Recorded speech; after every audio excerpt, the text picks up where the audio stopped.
Hello, everybody. Thank you for tuning in to the Liberty Report. With me today is Daniel McAdams, the co-host. And Daniel, nice to see you. Oh, thank you. Good morning. Well, good. I'd like to talk this morning or today about a very important issue, and that's money. But it's about gold. Now, I've been instructed while in office by the authorities that gold is not money. I'm still a little bit hesitant to accept that explanation because I believe gold is the ultimate money. And all of a sudden they're talking more about gold as money, which is very interesting. The last time we got interested in talking about gold as money, in a sort of a way, at least to dispel some of the things that were going on, that was back in 1979. Interest rates were 21%, inflation rate by prices 15%. There was chaos all through the 70s. There was stagflation going on. People were concerned. The setting was so good that they passed my amendment to have a gold commission to study the role of gold in international and national order. And we had the gold commission, and not too much positive came of it other than the fact that it was established. But here it is today. Interest rates are negative, and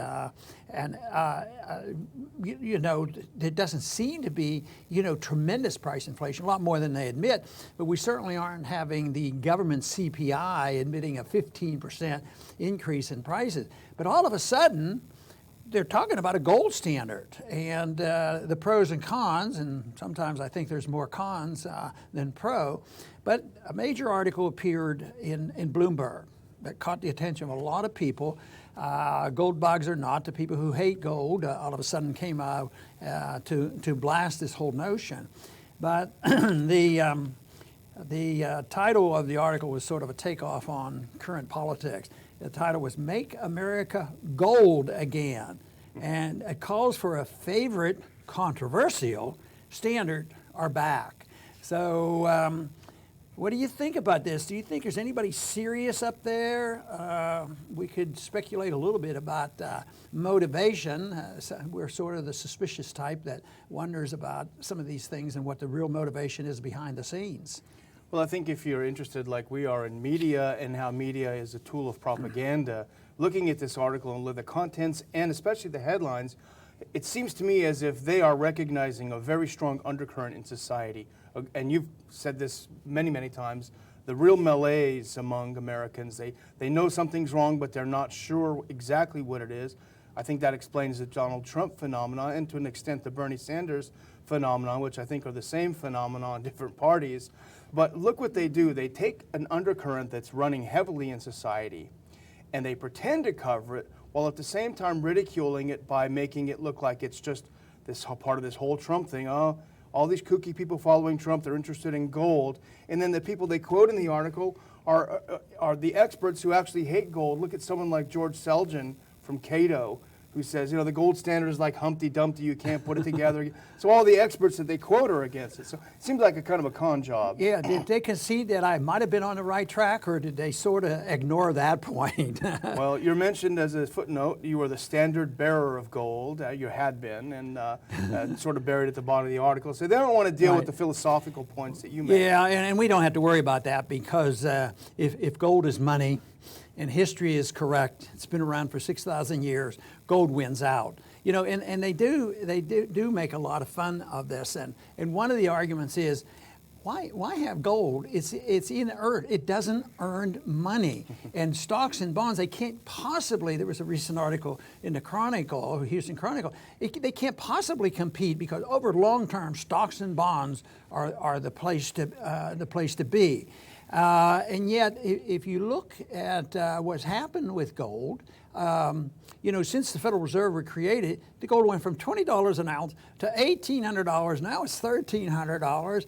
And I would say that it's acting, rationally, and that it truly is, a special type of commodity, and it is special money. The others keep arguing that it makes no sense, but what they're afraid of is, I think the real reason why they have to attack gold is the restraining force on government. If you have an honest gold standard, you will restrain government spending, government debt, government special interest, the welfare state, the warfare state, because they can't print the money. Of course, you can read thousands of articles on why. If you'd have had the gold standard in 08 and 09, I mean, a lot of these companies would have gone bankrupt. Oh yeah, we might have been back to economic growth again. You know, there's a lot of things that are different, but they don't look at that at all. They just say it's very, very bad. Now, when they compare it and they say gold earns nothing, stocks and bonds earn something. Well, something's happened along the way. If you put your money in the safest investment in a dollar savings, a paper savings, you put it in a CD or a treasury bill, and you get negative interest rates, and you have the inflation factor to deal with, you have taxes to deal with, so it's very negative. How can they say that that is worthwhile compared to the fact that, you know, at the beginning of this century, gold was $300 an ounce. And, you know, the Bush wars were ushered in, and look, it's gone up 600%, you know, it's up to $1,800. So it is just utterly silly to say that it's just a commodity and no special, no difference. Gold is not money, and therefore it would only hurt the people, because how would it preserve the financial market? But my suspicion is something you alluded to, is the people know there's something going on. Now, you might not understand it completely, and we certainly don't understand the timeline for this and when it's going to happen. But anybody who understands anything about monetary policy understands that you just cannot create money out of thin air endlessly and think it'll maintain value. I think even kids understand that. But you mentioned something earlier that's really interesting, and I think maybe you can extrapolate a little bit more on it. You know, the article was somewhat silly because they made fun of some of the important ideas, but they did have a chart, and if we could actually put that chart up, gold versus monetary supply, the money supply out there, and I think that actually tells more of a tale than anything else. Yeah, now this one is recent and it has a point, but you could find a chart someplace where it doesn't go so smoothly. So sometimes gold doesn't go up like you think, money supplies increase, and gold doesn't respond immediately. But this one is rather dramatic because this was getting out of the major crisis in 08. We knew there was tremendous amount of debt and malinvestment and bankruptcies, and somebody had to be rescued, and it had to be Wall Street. So if you look at the blue line, and it's crawling along there at the bottom, but if you look about 08, it was around $800 billion. That's the monetary base. And that's when they had to increase the base. And usually when you increase the base of money, it will expand into M1, M2, and M3, and people will be reassured, and they go back to economic growth. That hasn't happened. So the worse things got, the more they print it. But gold, under these circumstances, definitely responded, because at the beginning of the century, gold was $300 an ounce, and look at where it's gone. It is dramatic, and that might be just really the beginning of a curve. And right now, I think the blip on the white line going up at the end is gold now up near $1,300, and I think that's going to continue because they are not giving up on this, and there will be the bailing out of anybody and everybody. And the frustration I have with the campaigns going on, nobody talks about it. You know, what should they do with interest rates, and you know, whether it's Trump or Sanders, they're not going to allow the market to set interest rates because there's some pain with that, and they're not going to have that happen. So they're going they're going to insist the Fed keep interest rates low, or it's going to hurt the economy. But guess what? Keeping interest rates low really hurts the economy. That's probably one of the more frustrating things about the Trump campaign, because early on, not long ago, he said something about what a bad job Janet Yellen's doing and how he needs to get in there and sort out the Fed when he's a president. And then just yesterday, he said, that's not one of my priorities. I think she's doing an okay job. So on one hand, he makes the right. Maybe someone calls him up and says, you know, take it easy. Don't push this, you know. But the other thing I wanted to ask you about, and this is not the gold standard or physical gold, but this really went across our radar screen the other day, and it is about gold, which is the news about George Soros and how he switched his positions. George Soros is no dumbbell, and he's not a libertarian. His goal is not liberty. Mm-hmm. His goal is to take his $24 billion and turn it into $34 billion. He's smart and shrewd, understands the gold, doesn't care about gold standards restraining big government because of his own personal belief. But yes, I find it fascinating. He helped me out because I happen to own Barrick Gold stock. and there for a while, it had been in the doldrums, but I'm a long-term investor or preservation of wealth, so I have a Barrick Gold. But he sold 37% of his stock holdings, wow. and then he went and bought a ton of Barrick Gold. And he caught it. I think Barrick Gold has gone up tremendously since he went in and bought this. But he's doing this because he's shrewd and he's able to. The Chinese have purchased a gold facility in London, 2,000 tons of gold that they will be involved in. So that is tremendous amount of gold exchanging. Another number that fascinated me is that in 1 year, the transaction in London in gold is $5.5 trillion worth of transactions, buying and selling and speculating, and also sales in real gold. But that is a lot of transactions. So somebody is using it as money. And ultimately, that's the only thing that throughout history that has ever restored confidence to a currency. You know, they can badmouth gold, but gold always survives, and it's been known to be used as money for 6,000 years. But there's no good example of how paper money thrived for very long periods of time. If our currency became totally fiat paper money in 1971, and they say, oh, well, it's doing pretty well. Well, it's not doing very well. People are panicking over it, but it is rather long for paper money. But I can guarantee it, if history means anything at all, if common sense means anything at all, and if economic law means anything at all, the paper monies will self-destruct. And just when and how and the transition, but eventually you have to have a confidence restored. We did it with the continental money. We did it with the dollar and turned it into a greenback. We had to restore that in confidence. They had to restate it in gold.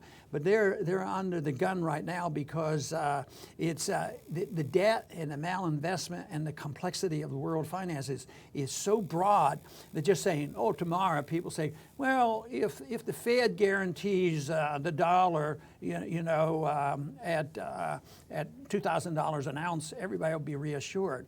Well, I'm not going to be reassured. I mean, in a year it could be $3,000. So that's not it, unless you live within one's means. Unless if the government doesn't run up debt and can't tax people anymore, can't borrow anymore, all they can do is print. But then if people lose confidence, they won't even be able to do that. And that will be the end of it all. There will have to be a promise that the people believe the government's going to live within its means. And that's the hang-up. The special interests, and there are a lot of special interests out there, whether you're a socialist or whether you're a Wall Streeter or you're dealing with financial markets and you don't want interest rates raised, everybody will argue you can't do it, because it's sort of like being treated for cancer. Nobody wants it because it's an acknowledgement. But if you don't get the treatment, you destroy oneself. The patient gets destroyed. In this case, it'll be the economy that's going to get destroyed. Yeah, and there's one other segment that you forgot to mention, people who don't want to deal with reining in the currency, and that's the military-industrial complex, the warfare state. They're the last people to want, and this is the old critique about the gold standard. Oh, it limits the amount of cash in the circulation. It's going to be terrible for the economy. Well, it's only terrible for those sectors. The Byzantine Empire, I think, lasted more than 1,000 years, but they stayed on the gold standard, and they were well known for this. And it's when they went off the gold standard, finally, that empire disappeared. I remember the private conversation I had with President Reagan. I was flying in a helicopter from Treasury out to the airport, out to Andrews, and he knew I was coming. Matter of fact, I was coming from a Gold Commission meeting, and we talked. And he knew I was interested in it.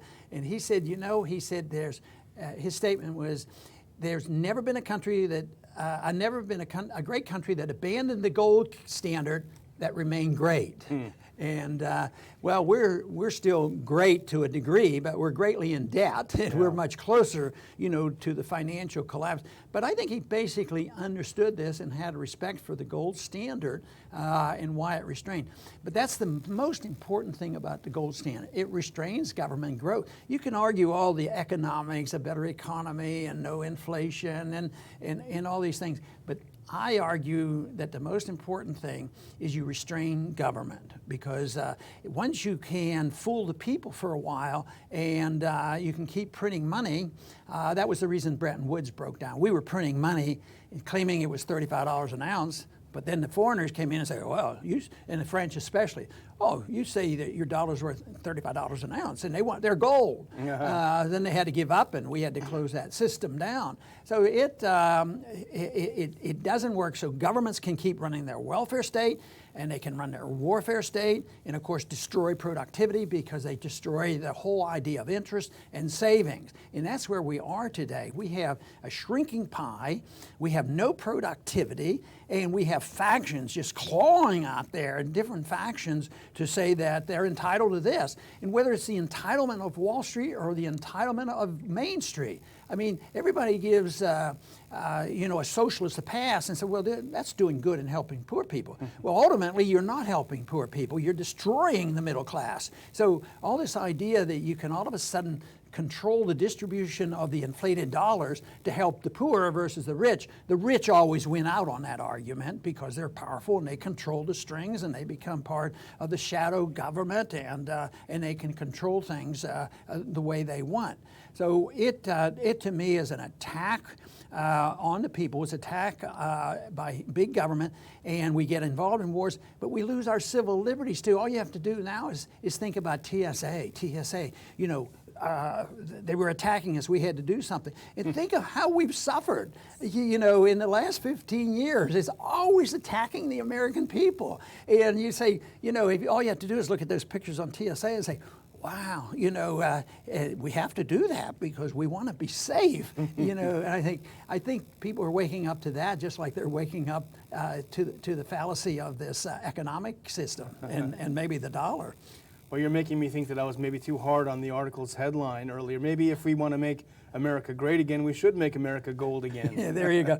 There was one quote that was in one of the articles I thought was pretty interesting. He was down, playing gold down. They said, only weird people, advocate. So I think you're with me on that. So we're the weird people. We believe that there shouldn't be just paper money out of thin air. So they're the weird people. And his conclusion was that most people don't want to be like them.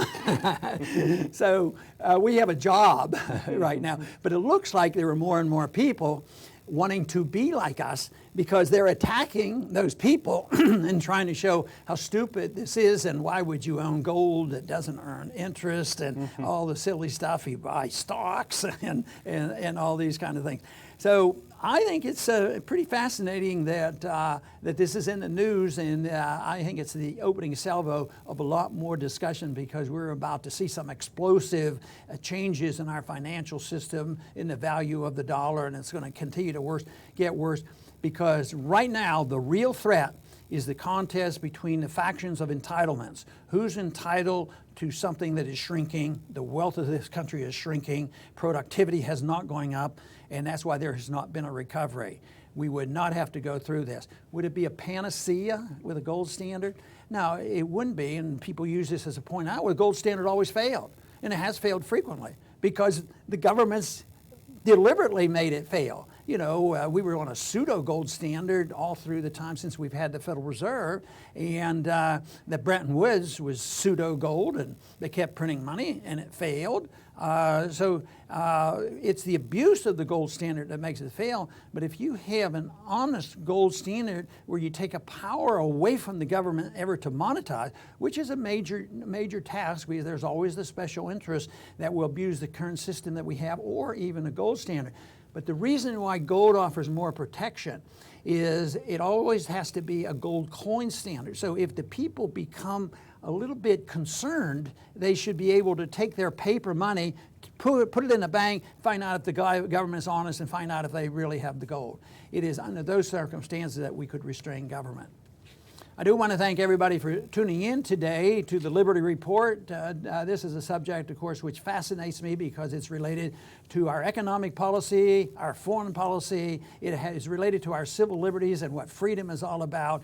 And to pretend that we can have the politicians in secret declare by fiat and computers what money is, and that people don't have a vote, always fail, and that's what we're involved in now, is in the midst of this failing system, and this is the reason they're forced to be talking about the gold standard. Even if they come in a little bit closer and want to use gold, believe me, they're not anxious to have an honest gold standard, and that is the reason that we have to continue to do the work we're doing to educate people and the coming generation on how important monetary policy is if they're interested in living in a free country. I want to thank everybody for tuning in today to the Liberty Report. Please come back soon.